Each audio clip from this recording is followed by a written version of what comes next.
The universe. I can't sleep tonight. My head is full of thoughts that won't turn off. Lines from my monologues, elements of the periodic table that I'm supposed to be memorizing, theorems I'm supposed to be understanding. Olivia, Augie. Miranda's words keep coming back. The universe was not kind to Augie Pullman. I'm thinking about that a lot, and everything it means. She's right about that. The universe was not kind to Augie Pullman. What did that little kid ever do to deserve his sentence? What did the parents do? Or Olivia? She once mentioned that some doctor told her parents that the odds of someone getting the same combination of syndromes that came together to make Augie's face were like 1 in 4 million. So doesn't that make the universe a giant lottery then? You purchase a lottery ticket when you're born, and it's all just random whether you get a good ticket or a bad ticket. It's all just luck. My head swirls on this, but then softer thoughts soothe, like a flatted third on a major chord. No, no, it's not all random.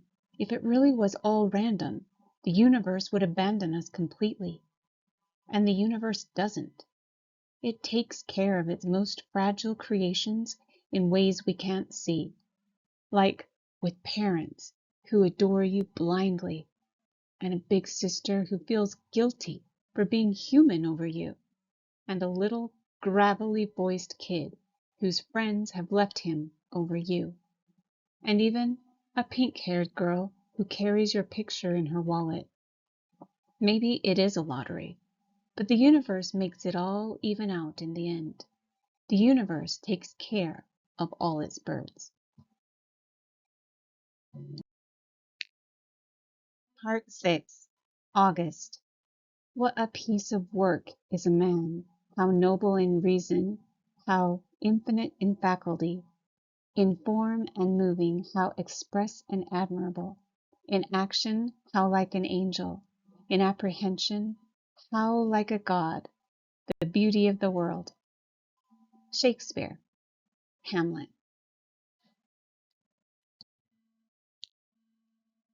North Pole. The Spud lamp was a big hit at the science fair. Jack and I got an A for it. It was the first A Jack got in any class all year long, so he was psyched. All the science fair projects were set up on tables in the gym. It was the same setup as the Egyptian Museum back in December, except this time there were volcanoes and molecule dioramas on the tables instead of pyramids and pharaohs. And instead of the kids taking our parents around to look at everybody else's artifact, we had to stand by our tables while all the parents wandered around the room and came over to us one by one. Here's the math on that one. 60 kids in the grade equals 60 sets of parents and doesn't even include grandparents. So that's a minimum of 120 pairs of eyes that find their way over to me. Eyes that aren't as used to me as their kids' eyes are by now. It's like how compass needles always point north, no matter which way you're facing. All those eyes are compasses, and I'm like the North Pole to them. That's why I still don't like school events that include parents. I don't hate them as much as I did at the beginning of the school year, like the Thanksgiving Sharing Festival. That was the worst one, I think. That was the first time I had to face the parents all at once. The Egyptian Museum came after that, but that one was okay because I got to dress up as a mummy and nobody noticed me. Then came the winter concert, which I totally hated because I had to sing in the chorus. Not only can I not sing at all, but it felt like I was on display. The New Year art show wasn't quite as bad, but it was still annoying. They put up our artwork in the hallways all over the school and had the parents come and check it out. It was like starting school all over again, having unsuspecting adults pass me on the stairway. Anyway, it's not that I care that people react to me. Like I've said a gazillion times, I'm used to that by now. I don't let it bother me. It's like when you go outside and it's drizzling a little. You don't put on boots for a drizzle. You don't even open your umbrella. You walk through it and barely notice your hair getting wet. But when it's a huge gym full of parents, the drizzle becomes like this total hurricane. Everyone's eyes hit you like a wall of water. Mom and Dad hang around my table a lot, along with Jack's parents. It's kind of funny how parents actually end up forming the same little groups as their kids form. Like my parents and Jack's and Summer's mom all like and get along with each other. And I see Julian's parents hang out with Henry's parents and Miles's parents. And even the two Max's parents hang out together. It's so funny. I told Mom and Dad about it later when we were walking home, and they thought it was a funny observation. I guess it's true that like seeks like, said Mom. The Augie doll. For a while, the war was all we talked about. February was when it really was at its worst. That's when practically nobody was talking to us, and Julian had started leaving notes in our lockers. The notes to Jack were stupid, like, "You stink, big cheese," and "Nobody likes you anymore." I got notes like, "Freak," and another that said, "Get out of our school, orc." Summer thought we should report the notes to Ms. Rubin, who was the middle school dean, or even Mr. Tushman, but we thought that would be like snitching. Anyway, it's not like we didn't leave notes too, though ours weren't really mean. They were kind of funny and sarcastic. One was, "You're so pretty, Julian. I love you. Will you marry me? Love, Beulah." Another was, "Love your hair. XOX, Beulah." Another was, "You're a babe. Tickle my feet.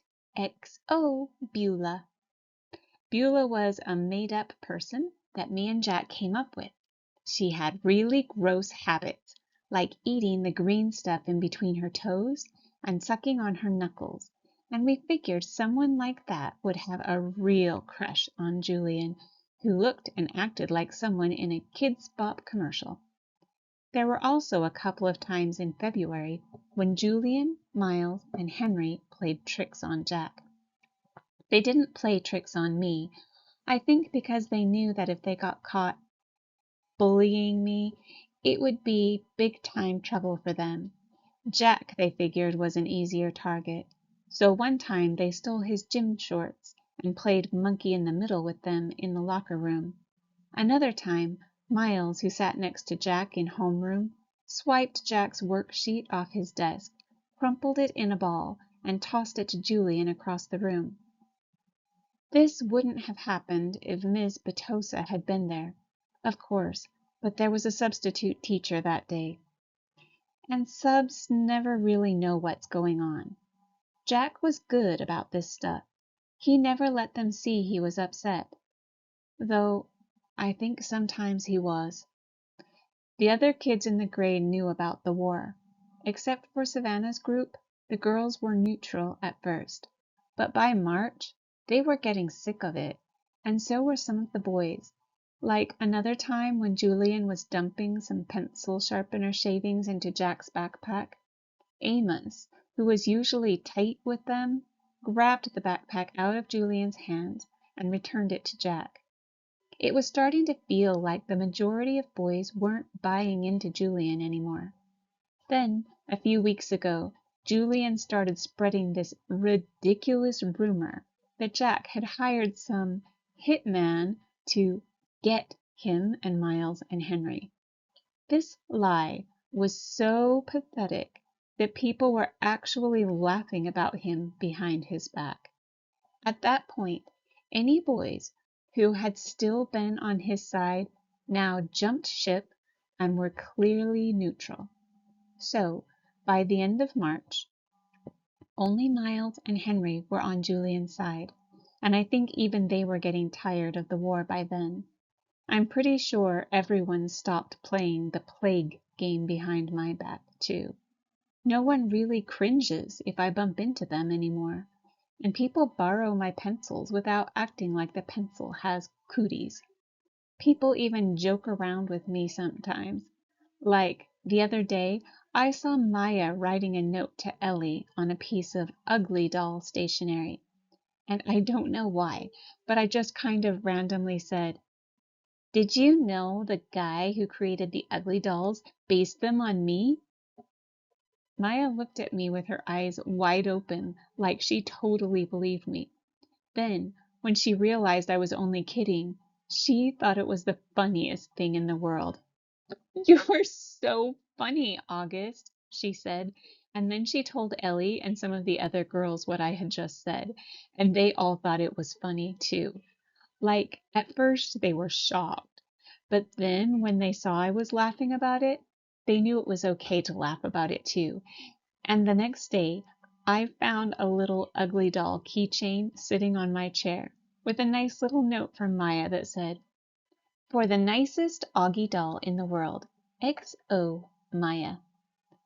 6 months ago, stuff like that would never have happened. But now it happens more and more. Also, people have been really nice about the hearing aids I started wearing.